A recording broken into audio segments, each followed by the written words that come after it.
भविष्यात आता असं हे आंदोलन आता केलं जाणार आहे अशा प्रकारचा निर्धार त्यांनी केलाय. 30 तारखेपासून ते उपोषण सुरू करत आहेत. तर काय वाटतं काय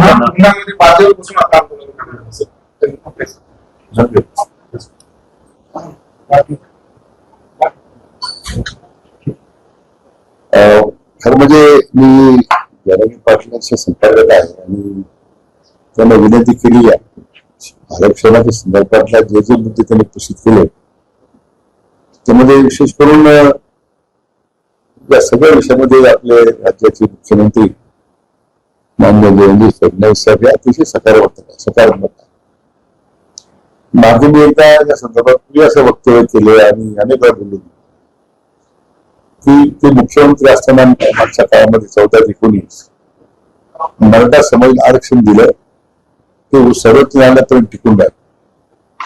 अतिशय प्रामाणिक भावनेनं राज्यातल्या मराठा बांधवांनी काढलेले जे मोर्चे आहेत त्या सगळ्या भावना लक्षात घेऊन केलेली कार्यवाही दुर्दैवानं मधल्या काळामध्ये जे महाविकास आघाडी सरकार आलं त्यांच्या निष्क्रियतेमुळे ते आरक्षण घेतलं. नंतर पुन्हा एकदा तो आपल्या सरकारनं माननीय मुख्यमंत्री मोदींपर्यंत सुरू केला. मध्यंतरी आपण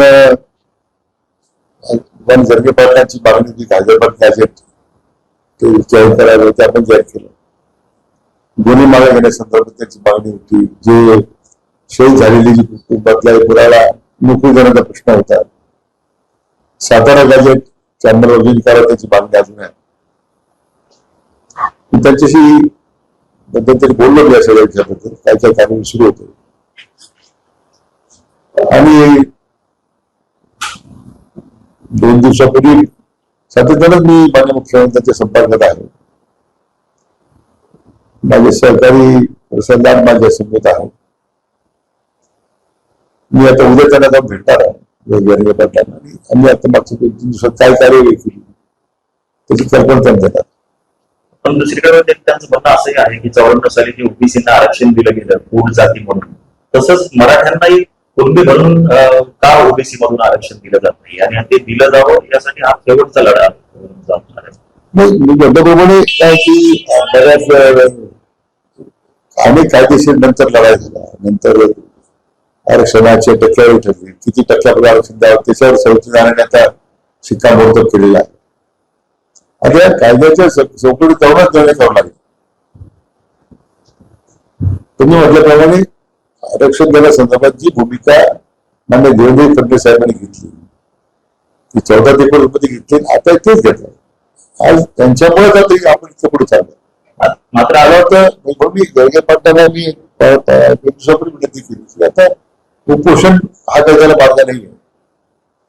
बहुतांशी त्यांच्या मागण्यांनी सकारात्मकरित्या काही मान्य केल्या काही कार्यवाही सुरू आहे आणि शेवटी समाजाकरता अतिशय प्रभावीपणे ते त्या पद्धतीने त्यांनी संघर्ष केला. तो सर्व समाजामध्ये त्यांच्याविषयी आदराचा भाव सुद्धा आहे.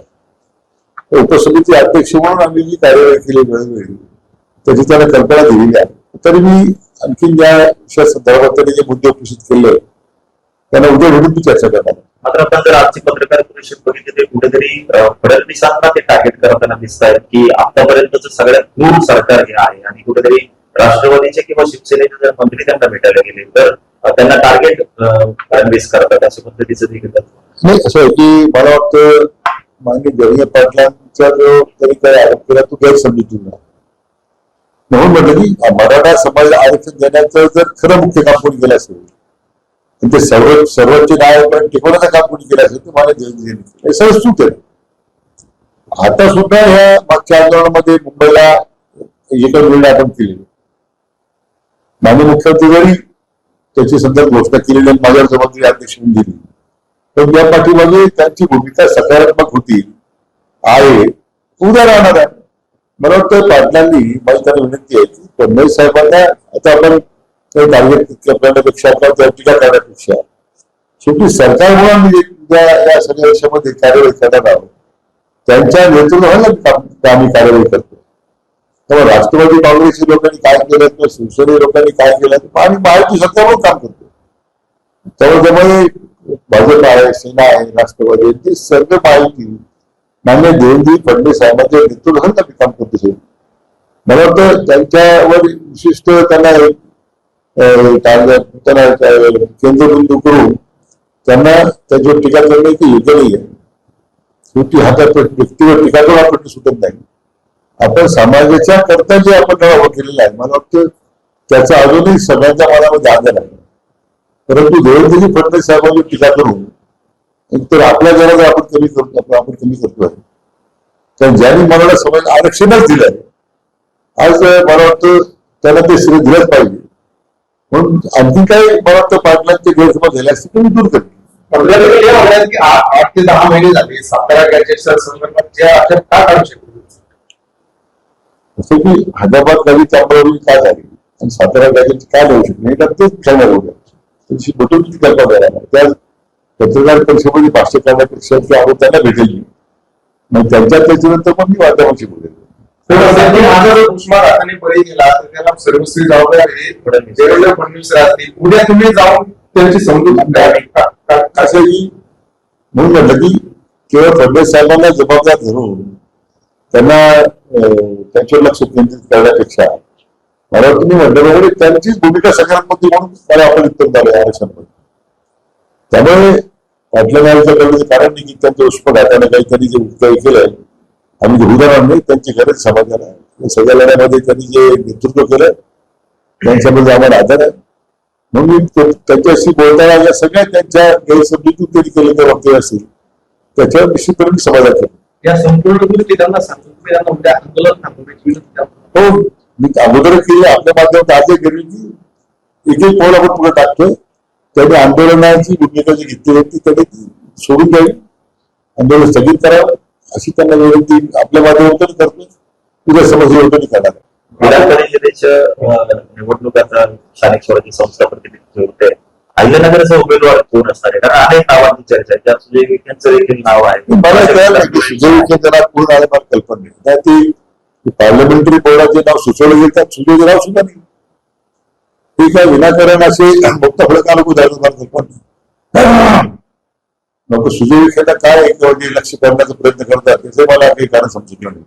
ते अर्ज केलेले नाही. पार्लमेंटरी बोर्डामध्ये 3 जिल्हाध्यक्षाचे नाव करण्यात आली होती आणि मला वाटतं एक प्रायव्हेट टेम्पोररी नाव शिफारस करण्यात आली होती. तो निर्णय दिल्लीमध्ये पक्षीय श्रेष्ठीतेमध्ये घेणार आहे. कोण उमेदवार असणार आहे बहुतेक आज किंवा उद्या भाजपचं नाव म्हणजे तुमच्या कमिटीने जर दिलेलं असेल तर मग ते उमेदवार मला अधिकार नाही. उद्या राजकीय प्रक्रियेमध्ये जे हायकमांड निर्णय करतो ते सर्व बाजू विचार करतोय. म्हणजे आज तो काय अधिकार मला नाहीये.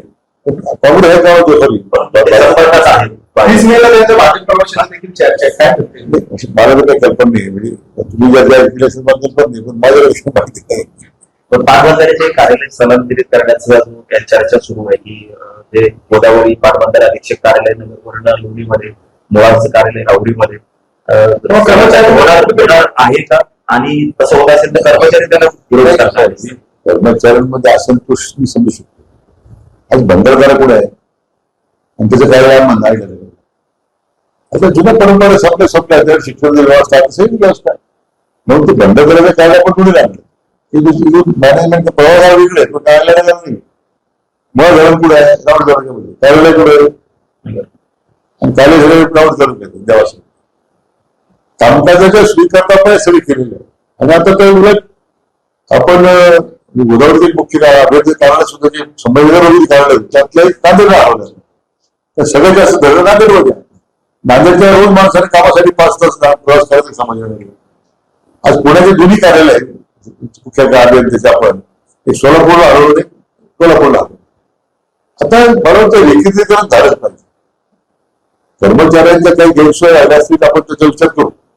परंतु निर्णय काय विचारपूर्वक करण्यात आलेला आहे. कामकाजाची सोयी करता नदीवर प्रकल्प करता स्वतंत्र कार्यालय आपण हलवलंय नाशिकला.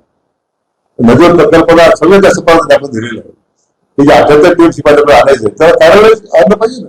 अधीक्षकामध्ये नेमलं पाहिजे. आता आपल्याकडे अशी पद्धत होती की नगरला एक अधीक्षकापर्यंत बसायची ती कन्स्ट्रक्शन पाहिजे. नगर जिल्हा सगळं धरणांचं मॅनेजमेंट नाशिक अधीक्षकापर्यंत पाहिजे. आता आपण नगरच्या अधीक्षकापर्यंत अंतर्गत सगळी धरण देऊन टाकली. मॅनेजमेंट आणि कन्स्ट्रक्शन. नाशिकच्या ठिकाणी नाशिक सगळे धडक कन्स्ट्रक्शन मॅनेजमेंट आणि कन्स्ट्रक्शन दोन भाग वेगळे होते, ते आता सिंगल कमांड स्ट्रक्चर मध्ये झाले. काम करता सुरू करता होणार. आता याच्यामध्ये काही लोकांची सोय आहे, अनेक वर्षाची एक सवय लागलेली आहे लोकांना की यावर येत पाहिजे, यावेळी बसलं पाहिजे. त्याला पर्याय नाही आहे. शेवटी राज्याच्या शेतकऱ्यांच्या हिताची निर्णय आम्ही करतो, त्यावेळी काही लोकांना त्याचा त्रास होईल, पण तो काही त्याला काही पर्याय नाही. तर जनसंपर्क विभागाची तिथली जी 13-14 एकर जागा आहे ती कुठेतरी भविष्यात जनतांच्या कशात टाकलेली अशी भीती देखील असा आरोप कर्मचाऱ्यांकडे. नाही, कर्मचारी एकदा त्याला स्थलांतर होईल आणि कोणी कुठे जागा जाणार नाही, ती जागा कुठे हलणार नाही, ते जास्त जागा संस्था माझ्या खाल्याकडे जाणार नाही. फक्त आता कर्मचाऱ्यांनी आता मानसिकता केली पाहिजे. भाजपकडून विधान परिषदेवरती निवड झाल्यानंतर विवेक फुलेंचा काल आपल्या शहरामध्ये सत्कार होता. खरं तर ते भाजपचे आहेत, मात्र त्यांच्या स्टेजवरती सगळे तुमचे राजकीय विरोधक काँग्रेसचे लोक होते आणि कुठेतरी तुमच्यावर टीका करतात. राजकारण तर नसतं, फार विचार फार मत देत नाही. म्हणजे जिल्हा यापूर्वी विखेविरोध जिल्हा होताच ना. म्हणजे असं काही नाही, पण मला वाटतं म्हणजे फडणवीस साहेब अतिशय या विषयामध्ये गंभीर आहे. जिल्ह्यातली घडी आहे भारतीय पक्षाची ती अतिशय व्यवस्थित बसवलेली आहे. त्यामुळं पक्षाला अधिकाधिक क्षमता वाढवण्याकरता त्यांनी संधी दिली. ज्या राम शिंदे सभापती केल्या त्यांना संधी दिली. सत्यजित तांबेंना आपण पाठिंबा दिला त्यावेळी भारतीय पक्षाने, म्हणून त्यांना संधी मिळाली. आता उद्या राहुलची आपल्या विधानसभेची विधान परिषदेची निवडणूक होते नगराची, ती काही कोणा संधी मिळणार नाही. पक्षातील मजबूत झाला पाहिजे त्यांची भूमिका. मला वाटतं की कोणत्या स्टेजवर कोण गेलं भाषणे केली माझ्या दृष्टीने तर फार महत्वाची. मुली फुटण्याशी असं काय राजकीय मतभेद आहे, ते दूर होऊ शकत नाही का असं? आमचं काही समजत नाही. मी पहिल्यांदा वेळेत आमदार झाला तर मी अभिनंदन केलं पाहिजे. म्हणजे जिल्ह्याची ताकद वाढणार पक्षाची तर त्यांचे माझे कोणाही बस होत नाही. त्यांचा जो आरोप आहे की गणेश कारखान्यामध्ये 40 कोटींचं कर्ज मंजूर झालेलं होतं, कुठेतरी ते कोर्टामध्ये जाऊन त्याला स्टे आहे. गणेश कारखाना पूर्ण त्या राजकीय भूमिकेच्या सगळ्या भारतीय पक्षाचा काही संबंध नाही. एक वेगळी भूमिका आहे सरकारची, ती सरकार पद्धतीने पुढे जायची. थँक्यू.